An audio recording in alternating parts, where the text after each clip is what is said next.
Diabetes অনেক কারণে হতে পারে। পরিবারে কারো ডায়াবেটিস থাকলে, শরীরের ওজন স্বাভাবিকের চেয়ে বেশি থাকলে, শারীরিক পরিশ্রম কম করলে, জীবনযাপনের শৃঙ্খলা মেনে না চললে ডায়াবেটিস হওয়ার ঝুঁকি থাকে। এছাড়াও স্ট্রেস, ঘুমের অভাব, কৃত্রিম মিষ্টি, অপর্যাপ্ত ফাইবার গ্রহণ ও বার্ধক্যের কারণে ডায়াবেটিস হতে পারে। ডায়াবেটিস হলে আক্রান্ত ব্যক্তিকে প্রথমে বলা হয় যে চিনিযুক্ত বা মিষ্টি জাতীয় কোনো খাবার খাওয়া যাবে না। আর ঠিক এই কারণে এমন একটি ধারণাও বেশ প্রচলিত যে ডায়াবেটিস হওয়ার অন্যতম বড় কারণ মিষ্টি জাতীয় খাবার বেশি খাওয়া। আসলে চিনি খেলে ডায়াবেটিস হয় না। তবে যদি ডায়াবেটিস আক্রান্ত হন তাহলে চিনি খাওয়ার পরিমাণ কমিয়ে দিতে হবে বা এড়িয়ে যেতে হবে। কিন্তু যাদের ডায়াবেটিস নেই তারা এই রোগের ঝুঁকি এড়াতে কিছু খাবার রয়েছে যেগুলো এড়িয়ে চলাই ভালো। চলুন আজকের এপিসোডে এই সকল বিষয় নিয়ে বিস্তারিত জানা যাক। সলিভার্স, welcome to my channel Bangla health টিভিতে পরিবার এবং স্বাস্থ্য সংক্রান্ত যে কোনো নতুন তথ্য সবার আগে পেতে আমাদের চ্যানেলটাকে সাবস্ক্রাইব করে রাখুন এবং পাশে থাকা বেল আইকনে ক্লিক করে রাখুন। এতে করে পরিবার এবং স্বাস্থ্য সংক্রান্ত নতুন নতুন ভিডিও আপনারা পেয়ে যাবেন সবার আগে। কার্বোহাইড্রেট। অনেকে নাস্তায় রুটি কিংবা পাউরুটি খেতে বেশি পছন্দ করেন। তবে আলু, ময়দা কিংবা ভাত সকালের নাস্তায় রাখবেন না।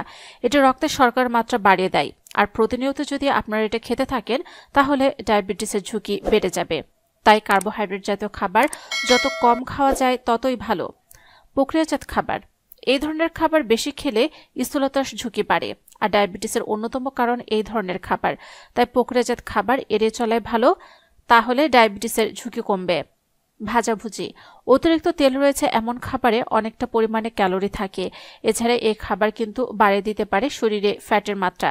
আর শরীরে ফ্যাট বাড়লে ইনসুলিন হরমোন ঠিকমতো কাজ করতে পারে না। তাই রাস্তার ধারের রোল, চাউমিন, তেলে ভাজা জাতীয় যে কোনো খাবার থেকে দূরে থাকাই ভালো। শরীর বৃদ্ধির জন্য প্রোটিন খুবই উপকারী। তবে গরুর মাংস, ভেড়া সহ উচ্চ প্রোটিন সমৃদ্ধ খাবার কিন্তু ডায়াবেটিসের ঝুঁকি বাড়িয়ে দেয়। এসব না খেয়ে শিম, বাদাম থেকে প্রোটিন গ্রহণ করা যেতে পারে।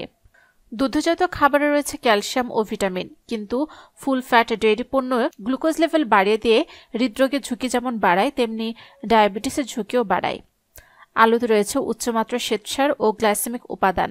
আর গ্লাইসেমিক উপাদান ডায়াবেটিসের ঝুঁকি বাড়ায়। ডায়াবেটিস রোগীরাও আলু ভুল করেও খাবেন না। ভুট্টায় রয়েছে ভিটামিন, মিনারেল ও খাদ্য আঁশ। তবে এটি বেশি পরিমাণে খেলে গ্লুকোজের মাত্রা বেড়ে যেতে পারে ডায়াবেটিস হওয়ার ঝুঁকিও। অনেক এনার্জি ড্রিঙ্কসে উচ্চমাত্রায় কৃত্রিম মিষ্টি দ্রব্য ও ক্যাফেইন থাকে, যা খাওয়ার পর দীর্ঘ সময় ইনসুলিনের মাত্রা বাড়তে থাকতে পারে। তাই ডায়াবেটিসের ঝুঁকি এড়াতে এনার্জি ড্রিঙ্কস পান না করাই ভালো। কিশমিশ সহ শুকনো বেরি উচ্চমাত্রায় অ্যান্টিঅক্সিডেন্ট সমৃদ্ধ এবং এটি স্বাস্থ্য উপকারিতা অনেক। তবে এতে প্রাকৃতিক চিনি ও উচ্চ ক্যালোরি রয়েছে যা ডায়াবেটিস রোগীদের জন্য ক্ষতিকর। এছাড়া ফলের জুস গ্লুকোজের মাত্রা বাড়িয়ে দিতে পারে। তাই এই ধরনের খাবার এড়িয়ে চলুন ডায়াবেটিসের ঝুঁকি কমানোর জন্য। প্রিয় দর্শক শ্রোতা, আশা করি আজকের ভিডিওটি দ্বারা আপনারা উপকৃত হয়েছেন। যদি তাই হয়ে থাকে তাহলে অবশ্যই ভিডিওটিতে লাইক দিন, কমেন্টসে মতামত জানান। যারা এখন আমাদের চ্যানেলটিকে সাবস্ক্রাইব করেননি অবশ্যই আমাদের চ্যানেলটিকে সাবস্ক্রাইব করে রাখুন।